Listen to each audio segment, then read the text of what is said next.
Yeah, he right back, and we're on YouTube, Facebook.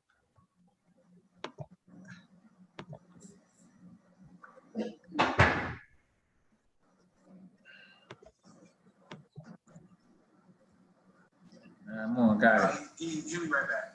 All right.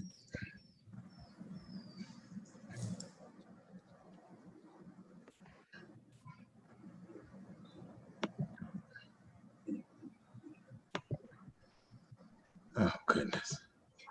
All right, whatever. Okay.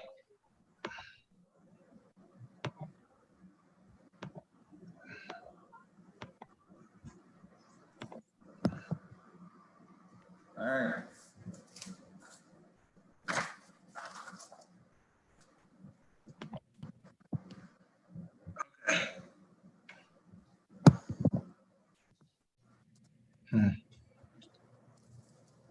We sound kind of low. Brother What you Isaiah, say? Brother Isaiah said we sound kind of low. Oh, okay. Testing I one, can- two, three, four. How we sound now? I can On hear my you end, pretty you well. sound good. Yeah, he just liked it, so I guess we sound good now. Oh, okay. I haven't got that yet. Let me rearrange my screen so I can see everything.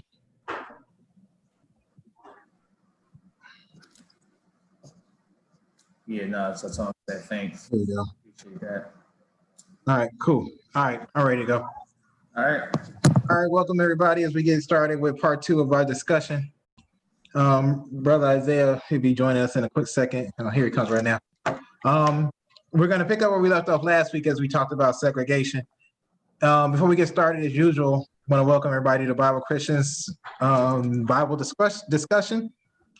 As we talked about segregation, is it a plus or is it negative to our communities? We talked about a lot of stuff last week, 2 hours worth of stuff about segregation, how the system that the government has set up one point in time, if not even now, kind of force African Americans to be in one spot and not for our cultures to integrate with one another, but to actually keep us separate. How laws were in place, or not laws, well, maybe even laws where people were in place to actually keep us separate. You want to rehash anything real quick? Well, Ashley, you want to open us up real quick, bro? Then we'll go through a quick rehash. Then we'll get started. All right. So, dear Heavenly Father, thank you for a great Sabbath day. Please, Lord, continue to allow us to gain our knowledge and understanding in your ways and how you want us to be and how you want us to educate the rest of not just your people, but all people that want to come under your banner, Lord.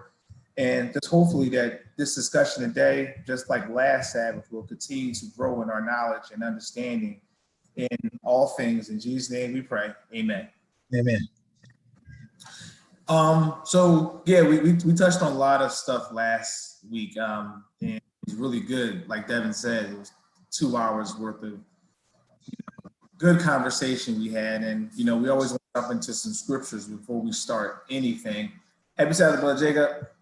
So if you don't mind, and I don't have anything else to rehash, just want to jump right into it so we have some time to go over everything we have for the rest of the time. Brother Isaiah, you want to say anything before we do that? No, you can go ahead, man. Okay. So the first scripture that I want to jump into is Genesis chapter 6, and I want to jump on verses 1 through 7, because we understand that this is the start of after Cain and Abel, and after Abel was killed by Cain, God separated, basically his people from, people that aren't of like-minded and people who weren't trying to worship the way that God wanted us to. And we can see, how once we all got together, some of that corruptness got into God's people, and we started acting the fool people. And then when I say we, I'm talking about people who were, trying to do what thus saith the Lord. So, let's get into that. Genesis chapter 6, and I don't know which one of you guys are reading, but you jump into verses 1 through 7. All right. And it came to pass when men began to multiply on the face of the earth, and daughters were born unto them, that the sons of God saw the daughters of men, that they were fair, and they took them wives of all which they chose. And the Lord said, my spirit shall not always strive with man, for that he also is flesh, yet his days shall be 120 years. Because we started acting up. We when we know this right here, when we talk about the sons of God, you're just talking about the mindset of God. And a lot of people always like to say, and I think the next couple of verses they said, men slept with giants. That is not the case. Men slept with angels. I'm sorry, yeah, angels, yeah. Well, that's giants, yeah. Men slept with angels and stuff like that. That intermingle. That is not the case. What we're talking about here is that the men of God, people who have the mindedness of God and wanted to worship God the correct way, intermingle with the people who didn't want to interact with God the right way. And the mindset was messed up. And therefore, God said his mindset wasn't going to always be with us. So he had to cut our days down. That was one of the curses of us intermingling with people who are not like-minded. Go ahead, bro. Where you finish at? Verse 4. Go There ahead. were giants in the earth in those days, and also after that, when the sons of men came into the daughters of men, they bare children to them. The same became mighty men, which were of old, men of renown. And God saw that the wickedness of men was great in the earth, and that every imagination of the thoughts of his heart was only evil continually. And it repented the Lord that he had made man on the earth, and it grieved him in his heart. And the Lord said, I will destroy man from a man whom I have created from the face of the earth, both man and beast, the creeping thing, and the fowls of the air. For repenteth me that I have made them. So again, the Lord, because we started to stray further and further away from the Lord, he just basically had to remove us from the face of the earth. We know what came after that, the floods, and he had to destroy the earth. So at that point, it was kind of like, making sure we were segregated from, the rest of the world so we can come closer to God. But here, because, I guess our mindset didn't overwhelm the children who didn't have the right mindset, and we started intermingling with their mindset, then, we came mixed in. And because of that, a lot of mischief and a lot of things we've done wrong, and God had to destroy us. So we just got to, segregation, but it's sometimes good, depending on, I guess, whose mindset is stronger. You guys got anything to say before we move on? Yeah, I guess we're segregation, we're talking about being sanctified. Right. Yeah, kind of what we even talked about in the lesson today. The Lord said, be ye separate, be ye holy, and if I have severed you from other people. Yeah. And that's exactly what God's talking about, be sanctified. We got to make sure we still walk in his ways. Let's go to Matthew chapter 15. Because we're going to see here that, the Almighty Lord, Jesus Christ, came down and, tried to get us on a straight and narrow. But he only came to a certain group because, again, it's order and everything. Matthew chapter 15. When we get there, big bro, we're going to read verses 21 through 28. You can go ahead and read that. Then Jesus went thence and departed into the coast of Tyre and Zidon. And behold, a woman of Canaan came out the same coast and cried unto him, saying, have mercy on me, O Lord, thou son of David. My daughter is grievously vexed with the devil. But he answered her not a word. And his disciples came and besought him, saying, send her away, for she crieth after us. And he answered and said, I am not sent but unto the lost sheep of the house of Israel. So Jesus is telling the Canaanite woman, the woman who isn't of Israel, he's telling that he's only sent to the house of Israel, and the house of Israel is us, Israelites. Up until this point, he had to get his own house in order. He had to get the Israelite house in order for us then later on in the future to get the rest of the world together. Again, it's orders for everything. And the Lord and it's kind of like what Paul says in the book of Romans, the Jew first and then the Gentile, whether it's reward or punishment. Right. To the Jew first and then the Gentile, to the Jew first and then the Gentile. Exactly. Go ahead, bro. 25. Then came she and worshipped him, saying, Lord, help me. But he answered and said, it is not meet to take the children's bread and cast it to dogs. So most people would take this as a shot. Most people would take this as, I might as well stop here because this lady's not going to answer me. I'm sorry, Jesus is not going to answer me. But again, look at the faith that the woman had. Go to verse 27. And she said, truth, Lord, yet the dogs eat of the crumbs which fall from the master's table. Then Jesus answered and said unto her, O woman, great is thy faith. Be it unto thee even as thou wilt. and her daughter was made whole from that very hour. Okay, so the point of that is what Devin said earlier, though, that, again, is order, the Jew first, then the Gentile. But because this lady had great faith, the Lord was able to, go ahead and do what he had to do for her. But, again, it just talks about how now, there's order to everything. And we're just going to go to that order.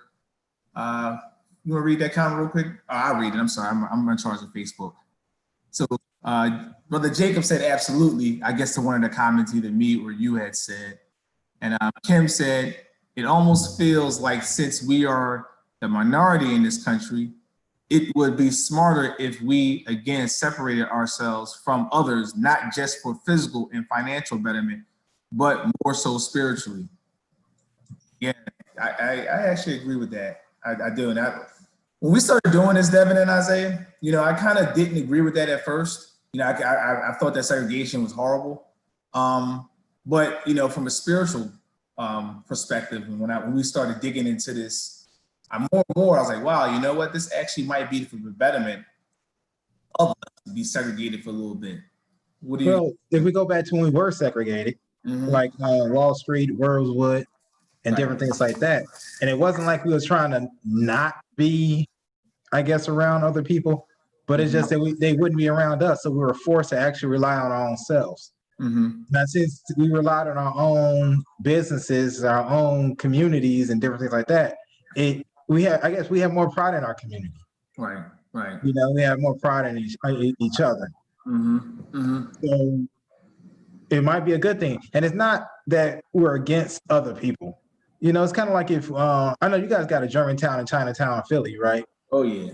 But I'm just saying, you see how they kind of segregate amongst themselves? Right. To the point that the Chinatown, Chicago, the billboards are even written in China, in Chinese. Yep, it is here too. And stuff like that. So they're able to hold on to their culture, yet be a part of the city without, without being like accused of being racist or something like that. Right. I'm gonna read some of the comments, but I do agree with you, Devin. I think I said I kind of feel the same way. I was getting to at that last week, right? It's kind of scary to think about it. That's what Kim said, and Isaiah also said it can be a reset button, be for building the home first, then outsourcing. I like that language, Isaiah. I like the way you put that. Building the home, building our communities up first, then outsourcing. Our spirituality, our religion, our culture, right? And that's the thing. I guess because we need to get our own house in order too. Because this is basically the whole segregation, so we can get our own selves in order. Right. Because if you think about it, we have to learn other cultures, but nobody else learns ours. At all. So that's a lot of the problems that we run into when we're trying to, talk to other cultures. Like, you guys they don't know how to speak with us. They don't know how to interact with us without saying something off the wall or crazy. Right. Because they don't know our culture. Neither do they even want to really. At least that's how I got it. I don't know if anybody else perceived that, but they don't want to. Well, why should they? But but we have to learn theirs. Right. I agree. I just don't want to seem like I don't want to sound like I'm trying to be against other people. It's just like right now, as a people, we have a lot of stuff. We got to get ourselves together. Right. And that's basically by really focusing on us and our economics and stuff like that against our own people, then we can help everybody else. The Jew first, then the Gentile, Like Jesus said, right, exactly. Yep. Kim said, right, it not out of hate of others, but love and protection of ourselves, our culture, our beliefs. And it's crazy because like when we start talking like that, then people are saying, oh no, you guys are, and when I say you guys, again, and I think Devin said a lot when we were going through this last week, we're not saying, it's not like we saying we need to totally get away from you guys or vice versa. It's not that. It's just a conversation. But it's also like they're like, oh, you guys are using reverse psychology, not reverse psychology, reverse racism. I should say, it's reverse racism. It's how come you guys can do your own thing but we can't? But then on the flip side, like you said, Devin, everybody has a Chinatown. Everybody has, I live in Germantown. So Mhm. everybody has their part of the city, but we don't have our own. So Well, we do, but it's what we have is the worst part is not being taken care of. Nobody really try to put their energy into fixing it, nor do we fix it our own self. And I think I would say this, bro. The difference between I guess what we're saying and what I guess the other people are saying, we don't mind if another culture comes in and help us out and be a part of our culture. Whereas if they're talking about protecting us, they're talking about not even letting Black people even live with them. That's not what we're saying. You see what I'm saying? yeah, I see what you're saying. Right. We watched that neighborhood about, or not Lennox, I can't remember the name of the neighborhood, Levittown or something like that. Levittown. They didn't want Blacks in the neighborhood. Period. We don't have a Period. problem with that. Period. Yeah. We don't have a problem with another culture, another race of people coming in with our neighborhoods. Matter of fact, we'll welcome them, but but still try to build up our own community. If they want to come in and help, then so be it. That's fine. We're not worried about being, I guess, diluting the national race or whatever. That's not even a thought with us. At least it shouldn't be. Right. No, I agree. Yep. Isaiah said, the fact is we have been given a culture that is not our own. Agreed, Isaiah. We have popularized, I apologize, the negative. Other nations have just gone off the beaten drum. We have no stock in our own. I don't know if we necessarily popularize the negative or, well, we don't help the cause. Right. And I'll just going back to, like, if you ever listen to documentaries about the origin of hip hop, how hip hop used to be positive, trying to communicate with the rest of the people, but the record labels wouldn't sell that type of stuff. Because you remember in the 90s, man, when we had like BDP, Public Enemy, even like civil rights teachers, even though everybody was Muslim back then, but the whole point, they was trying to build up the Black community. But then all of a sudden, here come NWA and then Two Live Crew and all that type of stuff. So they stopped promoting the Public Enemy to start promoting the Two Live Crews. So granted, we did it, but they pushed it as well. So it's not all their fault, and it's not all our fault when it comes to that. Okay, because I was going to say that, but we still, if we would ever get together as a people, I guess, and say, hey, we don't put out that Two Live Crew stuff, or we don't put out the NWA stuff, then they stop purchasing it. Yeah, exactly. They won't have anything to sell. But at the end, I agree with that though. It's not really all of them, but it's not really all of us either. Kim said, we are being destroyed while others are prospering. That's not racism, it's self-preservation. Right. Hey, Betty Tyler, happy Sabbath, grace and peace as well. Jacob said, we would be hypocritical not to get our house together first. I was going to say that too.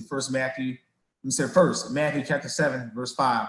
Thou hypocrite, first cast out thy beam out of thy own eye, and then shalt thou see clearly to cast out thy mote out of thy brother's eye. Right. Yeah. And I was also want to use, what Jacob said, you got to choose this day who you're going to worship. And also it says you got to get your own house in order before you could be a leader and a ruler over people. Okay. So with that, preservation is a big point. I'm sorry, I was just reading the last point when I said. Yes. Self-preservation is a big point. Yes. Go ahead. So my question is, what do we need to do to actually get ourselves out the situation? Because like we were talking about this last week, like the buying power of the African American community is insane.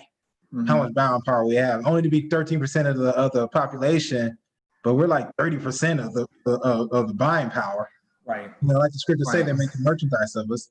But the mentality to actually do something about it, because like we were saying, we hurt their pockets, we make a difference. Right. How do we do that among ourselves? I remember even when they were talking about blackout day, like Black Tuesday, that was, we tried to do it through social media, but I don't know how effective that was. Or if you only do one day out the week, being in retail, you can have a down day, but then you pick it up on Friday, Saturday, and Sunday. Agreed. Yes. How do we communicate with enough people to realize that, hey, we don't need a new pair of Jordans, or we don't need, all this stuff, and only support Black communities. Right. Right. Well, and it goes back, and again, what we're talking about, what we're talking about Saturday, and also what we're going to be talking about on Sunday. For those who didn't get it, we're going to be talking about, economics and financial advisement. With I think what was her name again? Haley. I apologize. Miss Haley. Alicia Haley. Alicia Haley. I apologize. Yes, with Miss Alicia Haley. But for me, it goes back to that though, Devin. Being taught that we don't need a pair of Jordans. Being taught that, things that we needed to start building for our future and building for our legacies and building for our children, things like that. And, most of us always been taught, the bling bling, the shiny things, things like that. Do they even say bling bling anymore? Which you guys understand what I'm saying, instead of going for stuff like that, we need to be taught, how to invest in our communities and within ourselves. You got something you want to say right over there? No, not right now, but it's just reading about what Jacob said right here. Yep. Okay, I'll read Jacob. Jacob said, this would be a start. Psalms chapter 133, verse 1. Behold, how good and how pleasant it is for brethren to dwell together in unity. That is a start. Yeah. I think that's one of our biggest problems is pride. Mm-hmm. And especially, I guess in every human, pride is a problem. Mm-hmm. But in our community, it is pride. Who's going to humble themselves to what, and who's going to humble themselves to do this and that.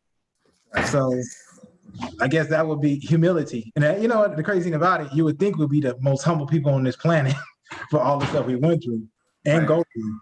Right.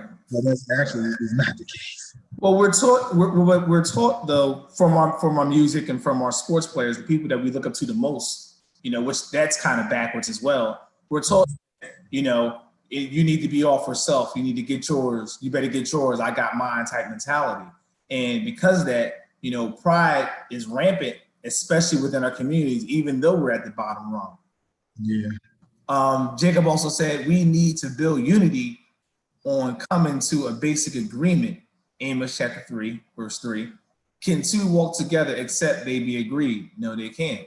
Mm-hmm. Not at all. Kim also said, we won't get everyone on one accord. We have to start small. We won't negatively impact corporate America, but we could protect a small community. The focus should be on a positively impacting us, a small subset of us, not negatively impacting them. I agree with that too, Kim. I also think they try to get us away from that. They try to get us away from, that small community type thinking and, like go to your mom and pop's retail store, which there are not too many of those anymore because, Target or Walmart are having, have bigger things at lower prices. And because of that, they kind of get us away from that logic. Isaiah said, if the no could do it, Nation of Islam. Nation of Islam. Okay, I'm horrible with acronyms. Horrible with acronyms. Yeah, Nation of Islam can do it. We can too. Right. And Jacob said, true indeed. True that. I don't know if you guys want to start getting into some of the articles or some of the videos that we have. Yeah, that's fine. All right, so I actually, to piggyback on what Devin had last week, there was other, and I'll share my screen now. Oh, Nation of Islam. I know, right, Ken? So I'm going to share my screen. You want me to get into the video or the article first? Video's fine. Okay. All right, so I'm going to show this video, and it basically talks about what we picked up on, what was going to be picking up on what we talked about last week about the housing segregation, the segregation myth, and how horrible it was to us, especially the Black community. So we're going to just do that real quick, and then we'll have a conversation about it as soon as this is over. You hear that? No. All right, hold on.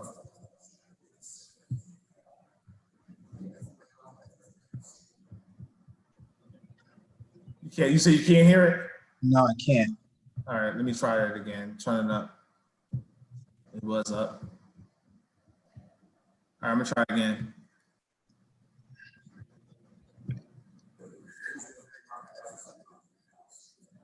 You hear that? No, actually, I'm trying to see if there's a I want to make sure that you're not muted or anything from sharing your what's the name. Okay. I'll just read two of the comments while you do that. Yeah, she's, oh no, Nation of Islam. And yes, do it. Share computer sound, stop and reshare. So I'll try to do that. Okay. I'm gonna stop and then and maybe that's what it was. I went too fast. All right, so I'll do that again. I think Kim picked up on that. She's right. All right, let me know if you can hear it. We've left untouched the biggest segregation of all. Hear it? That overwhelms everything else and hangs over our entire society, and that is that every metropolitan area in this country is residentially segregated. I've lived in many of them. There are clearly defined areas in every one that I've lived in that are all white or mostly white, or all African American and mostly African American.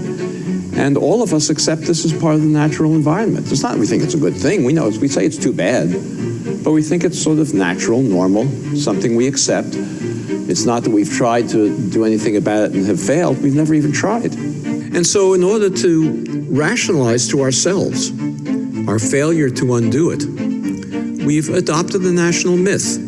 And that myth is pervasive. It's pervasive across the political spectrum. The liberals and conservatives hold it. The blacks and whites hold it. The name of that myth is we have de facto segregation. Not something that was created by government like all the other segregations that we undid in the 30s, 40s, 50s, and 60s, but this is something that sort of just happened by accident.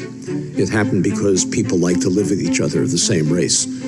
Or it happened because private actors, whether they were real estate agents or bankers or private citizens, discriminated in how they sold or rented homes.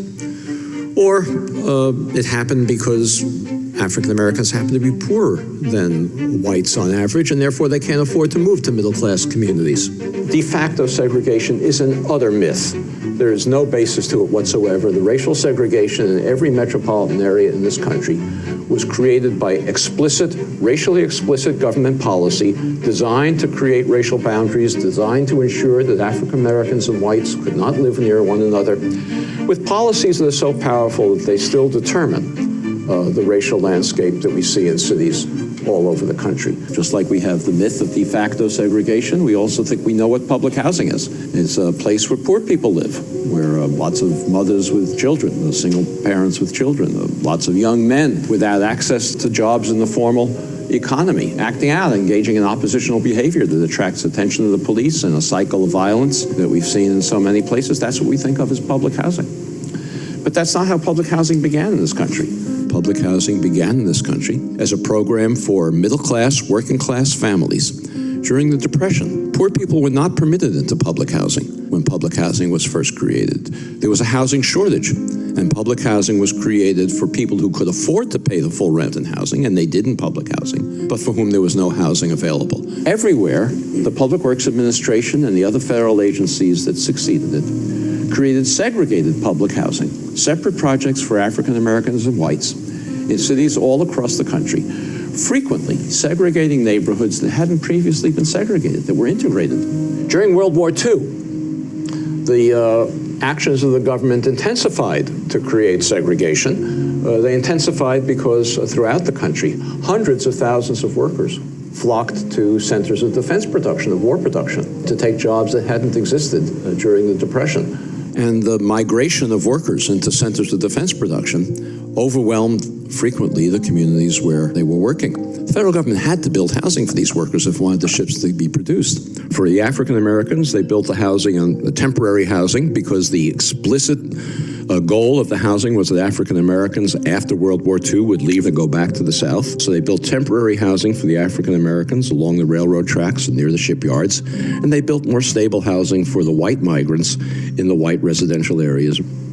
Very soon after that, in the mid-1950s, a development occurred everywhere in the country, which was systematic, similar, and widespread. And that was that suddenly, all the white projects began to develop large numbers of vacancies. All the black projects began to develop long waiting lists. And soon the situation became so untenable, so conspicuous. You couldn't have projects in the same city, some of which were virtually empty and the other of which had long waiting lists. The federal government and local housing agencies opened up all projects to African Americans. And then at about the same time, industry left the cities. Fewer and fewer jobs became available to the now increasingly and soon almost all African American population in the public housing. The population could no longer afford to pay the full cost of its rent, so the government had to begin subsidizing public housing. Maintenance declined in the projects. Prior to this, maintenance workers lived in the projects. They were paid good salaries and lived in the projects. Upkeep declined. The projects became vertical slums that we came to associate with public housing today. Another federal program that was perhaps even more powerful in creating racial segregation, and that was a program of the Federal Housing Administration designed to move white families out of urban areas into single-family homes in the suburbs. At a racially explicit basis, we created a white noose around every urban area with federally subsidized single-family home subdivisions. These were giant subdivisions in many cases. The most famous of them, I'm sure you've heard of it, is Levittown, east of New York City. 17,000 homes in one place. What bank would be crazy enough to lend a developer the money to build 17,000 homes or 15,000 homes in one place for which he had no buyers? We weren't a suburban country at that time. People thought the whole idea was lunacy. Who's going to want to live in a single-family home when they can live in the city instead? Any of these developers, the only way they could get the capital to build these giant subdivisions was by going to the Federal Housing Administration, submitting their plans for the development, for approval of the construction materials they were going to use, the architectural design, the layout of the streets in the subdivision, and an explicit commitment not to sell a home to an African American, required by the Federal Housing Administration. The Federal Housing Administration even required, as a condition of these guarantees, developers like Levitt to place a clause in the deed of every home prohibiting resale to African Americans or rental to African Americans. These deeds still exist in these homes today. They're no longer enforced, no longer enforceable, but they're still there. What was the consequence of this? Well, those homes in those days, in all of these suburbs, they sold for $10,000 or less, $8,000, $9,000 a piece. In today's money, that's less than $100,000, probably $90,000. African Americans who were prohibited, not they didn't want to, not because they didn't like living among whites, they were prohibited from moving into these suburbs, and they could easily afford to do so. Any working class family can afford to buy a home for $90,000, roughly twice national median income. Those homes and developments like that now sell for $300,000, $400,000, $500,000 and more.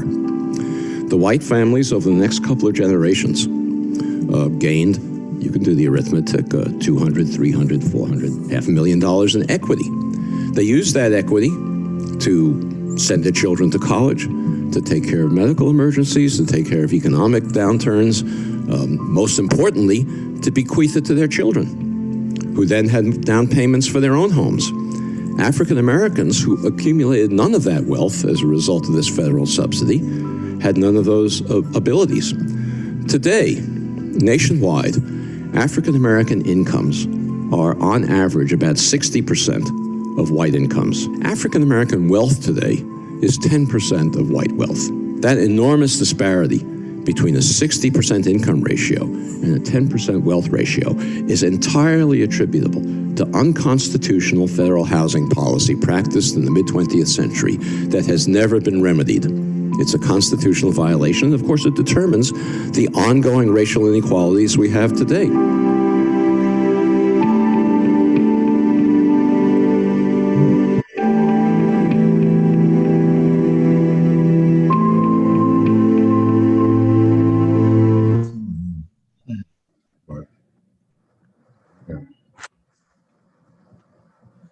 So any thoughts on that, guys? Let me go first. Okay. Martin Luther King was one of his last speeches. He was talking about that.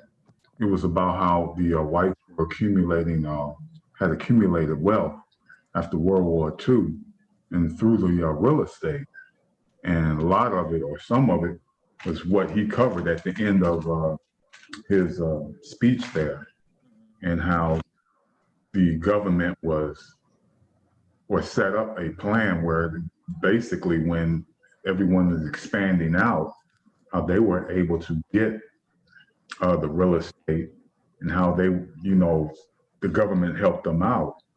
And primarily, I think in 1960s, during that time, when they passed all these other acts, the Civil Rights Act, the Voting Rights Act, I think they passed a act for the real estate, how it was against the law to segregate against the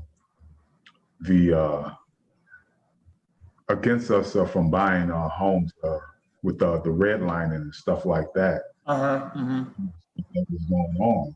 So I mean that video was right on time. Right. And it's crazy because, like you said, that Brother Isaiah, a lot of those were FHA zoning practices, and you saw the town that you were talking about earlier about Levittown and how the builders, these contractors built over. I forgot the number he said. 17,000. Okay, I was gonna say 17,000 homes, and no one to live in them yet. What were they planning? What were they doing? And what they were doing was what you and Brother Isaiah alluded to, that they were planning. And it's not funny, just in my mind, it's Pinky and the Main Voice, to take over the world. They were planning to gain equity, not just for themselves, but for their generational wealth, to put ahead of the Black race. Go ahead, Devin. And I kind of think that's what is important because we're going to talk about tomorrow. How to set us for generational wealth. Because I was thinking the mentality that we have. I'm reading. I ain't saying that. It's funny. I guess look at me growing up and just saying when my mother what had instilled in me that I would go to college. Right. Like basically when I turned 18, I'm on my own. Right. Not that she was trying to be kicking me out or nothing like that. My mother gave me the world, and my brothers. Right. It wasn't, I guess I didn't pick up on it. She did talk about wealth, generational wealth and finances and stuff like that. As my father, my stepdad, he used to talk to me and Kim, not necessarily about generational wealth, but important of finances. But we still didn't have any real guidance of what do we do, where do we start, or what and different things like that. Right. It's funny when they bought these houses, the intent was they can now sell them for hundreds of thousands of dollars, and then they would end up setting that up for their children through that house. Yeah. And I don't think we have that same mentality as the people. I think we I don't think we really set our children up like they do. And not because we don't want to, we just don't know how and what to do, and there's rules against us to keep it from happening.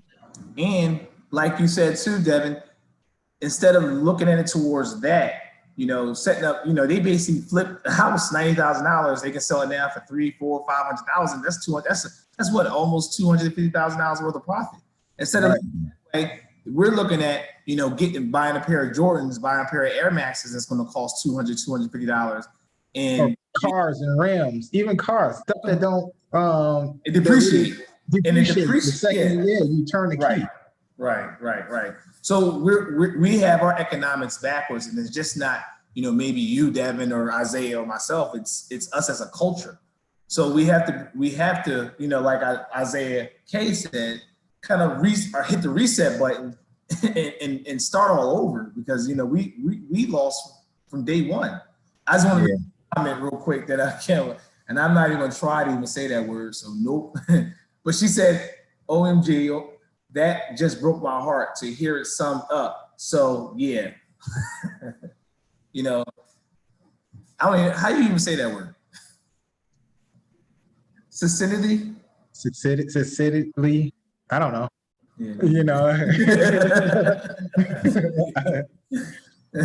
I tell Kim all the time why she always speaking in tongues. Succinctly. Yeah. I was like, you can't be speaking in tongues. She needs to say 10 words in my own language. I know. 10,000 words in an unknown tongue for me. But it was when I first saw that video, it was heartbreaking. And Brother Isaiah, you know, when he talked about how Martin Luther King basically said in his words, it's sad, you know, and we know this, but we can't do anything about this. Now, okay, what can we do though? Well, now, Like, yeah. but even now, it's the same situation. Like, a development just went up, let's say about 20 minutes from my house, and the houses start off at like 600,000. I mean, like, and these houses are amazing, but they start off at 600,000. Right. And they pretty much price us out. If we only make 10% of what the people around us make, which that's a problem in of itself. How do we take what we do have and the stuff that we do have instead of complaining and fussing and I'm not saying don't fight, but how do we make what we have work in some way, form, or fashion? Well, for me, I didn't know if Isaiah wanted to answer first.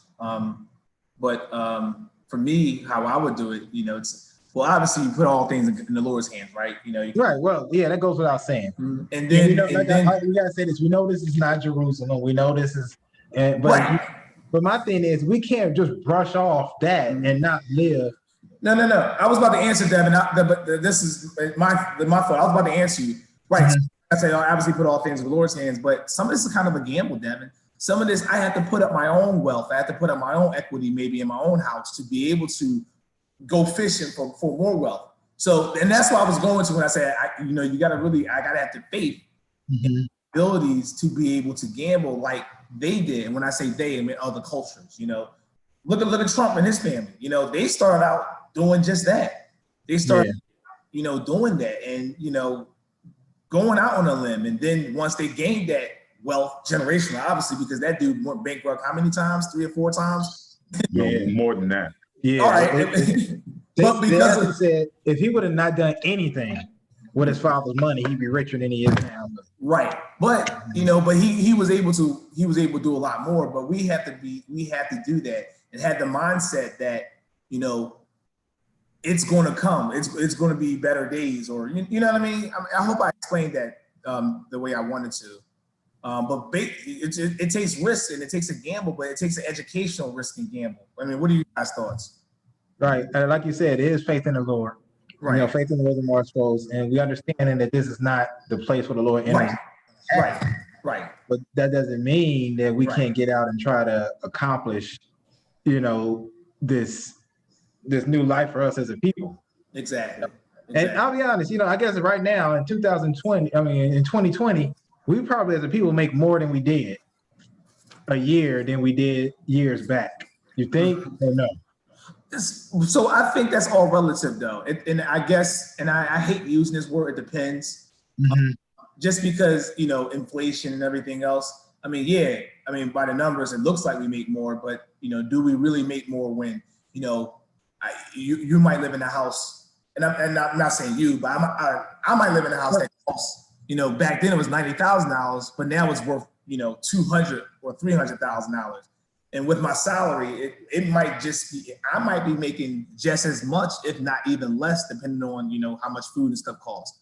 But I mean, I hear what you're saying, you're right, but I mean, I guess it's all relative. I mean, what do you? Yeah, we can't do it individually. That's what Kim just said, right? Yeah, I agree with that. It takes trust on our part, and we have a hard time trusting each other. Hard time trusting each other. It's, and just real quick, I want to build on what you just said. But that's how Black Wall Street worked. Black Wall Street worked by 2 influential brothers coming together, saying they wanted to do something, gaining other influential brothers and on the way, and it becoming huge. So Kim and Devin, you're right. We can't do it individually, but in just like, and it says in Amos, we need to have more like-minded brothers and sisters to be able to find, this. Right. That's true. But yeah, I wanted to go ahead and say that part of what King was getting at was that the government helped out these Gentiles get this wealth, that they didn't do it on themselves. Yeah. That they helped them get this stuff and help them to get that. So, I mean, they didn't build this all up because they were so smart. Right. And now, if we just go ahead and I guess if we can maybe operate in a smarter way through education and maybe if we was to get some help from, from government, from God, if we just get some help like that, maybe we can go ahead and do the same thing. Right. Some of the policies that were put against us, right? It should be policy because like the brother Ross, I can't say his name either, but like he said, there needs to be policies implemented for us to catch up, for us. I mean, and yeah, we are smart enough to catch up, but we're already decades behind, Decades. Yeah. Decades. Yeah. Right. So Isaiah K has said, I know people signing contracts just to create a community. I asked him if he can elaborate on, that's not how it came out, but I was basically trying to ask him if he can elaborate, if he doesn't mind. He said, yeah, the government is not going to help us, nor does it help immigrants. One thing that immigrants have that we don't, they don't pay taxes for 7 years. Right. So that's a big help. Right. That's a huge difference. Yeah. And I was gonna say sometimes these immigrants come in with more chances than even what they give us Americans. Well, they got a community backing them. Well, not all of them. I'm not gonna say that, but some may have the community in their homeland backing them and giving them means to at least get started. You never know. A parent might give them, $15,000 in their pocket to see what they do in America or to get here and stuff like that. So, but a lot of times, I'm just thinking, we as a people, I don't know. I don't know every Black person or anything like that, but I never heard of a family giving their child a large sum of money or something to get themselves started in a Black community. Usually because we don't have it. We don't have it. Right. Yeah. I think I guess as parents now, our homework was to try to get to that point where we can set our kids up to move forward. Right. Have something. And like you said, Devin, even in Levittown, they can flip and make $250 off of a house they bought for $90,000. But even worse come to worse, they can just stay there and have a house paid off. Even that is, putting them. And when I say them, I'm just saying, the culture is not there, or not African Americans or Israelites. Put them ahead of what we are. Isaiah said, starting with 10 in different industries and growing from there. My man's was like, it's a blood and covenant. I'm talking about what I was asking to explain. Okay. Kim said, we are not going to catch up, but we can start where we are and change our mindset to not try to keep up with them. Immigrants have a community that supports each other. Okay, I get what you're saying, Kim. I get what you're saying. Basically, there's no way in the world we're going to catch up anyway, but we can at least do better. Okay. Isaiah said, so what I mean is there are groups of brothers and sisters signing contracts to build and work with each other to change things. Okay. Yeah. Okay. And that's cool. But we get a bunch of us together, a lot of us don't trust each other. We always, and I guess it's kind of like brainwashing, it's just like I guess the government, it's been known through history when the government, if we try to get together, they do send disarray in there. Even like with the marches and the protests, how they have people with literally blackface on looting, and I have stuff to pretty much deter what we're trying to do. Right. They give us bricks. They give us bricks and leave them on the side of the street. Hey, right. like you're almost playing a video game. Like you open the bolt. Like, hey, where did these bricks come from? Hey, there's a store. That store. Right.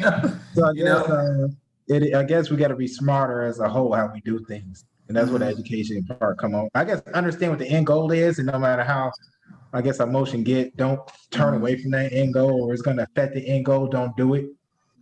No matter Right. I'm sorry, Isaiah, you want to say something? Yeah, you remember the guy from Morehouse College that told his graduating class while he was making that speech that he was going to take care of all of them? Yes. He paid off their whole. Yep. the whole Yep. student Yep. loans and stuff What was like that guy's name? Yeah, I do remember. See, and stuff like that. But now, see, that's the thing. Once he do that, what are the people who he did that for is going to do to the community? Are they going to, Well, he told them in that speech, you got to pay it forward. right? That's the thing. They got to pay it forward. So Robert Smith, that's his name. Billionaire Robert Smith. I'm sorry, I just wanted to look him up. Right. Right. So, I mean, it's their responsibility. He did that, exactly what we're talking about. So, I mean, hey, they got a leg up. Mm-hmm. Yeah, I know. I go to this. I used to go to this thing every year for 5 years. It was a executive training for fire officers, and they always said it was always a credo. They said something like I live my life internally read. I am all I owe, something like that. But it was basically you got to pay it forward, and we always got to remember that. Isaiah K says the contract is to help with the issues of trust along with the vetting systems. Okay, Isaiah. Kim said we must be harmless as doves and wise as serpents. Right.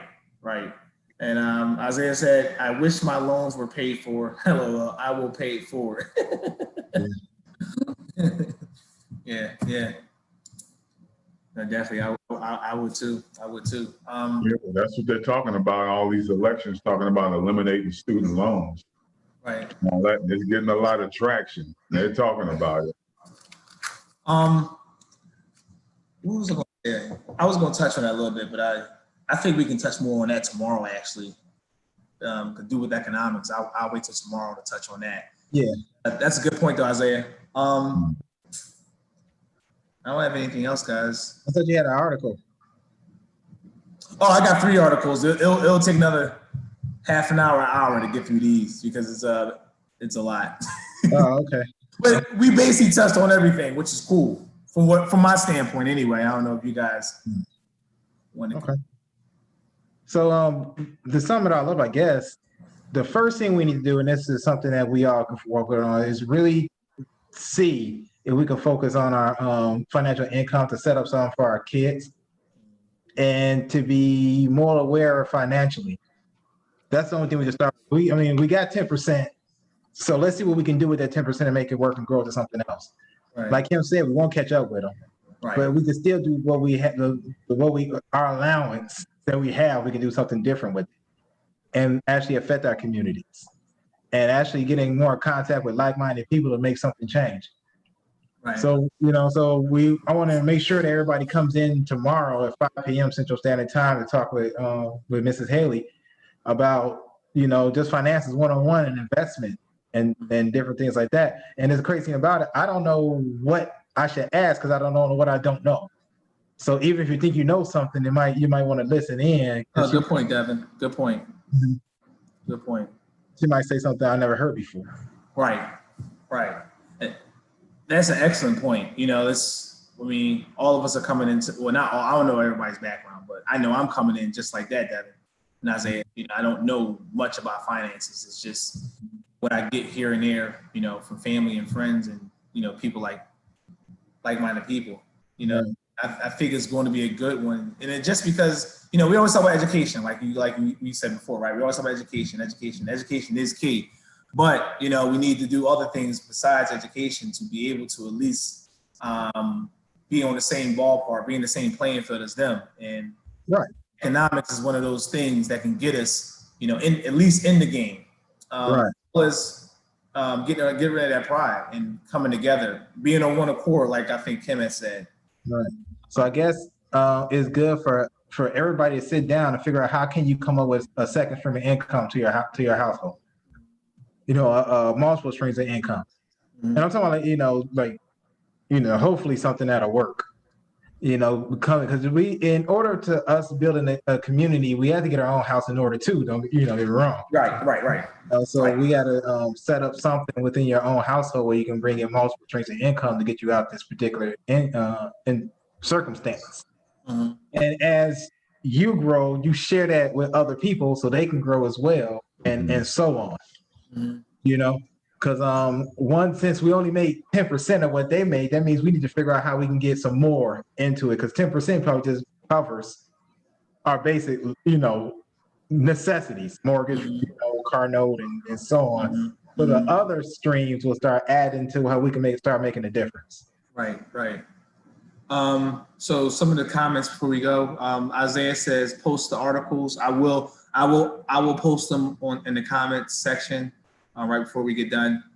I don't know what that is. Again, Kim said, yeah.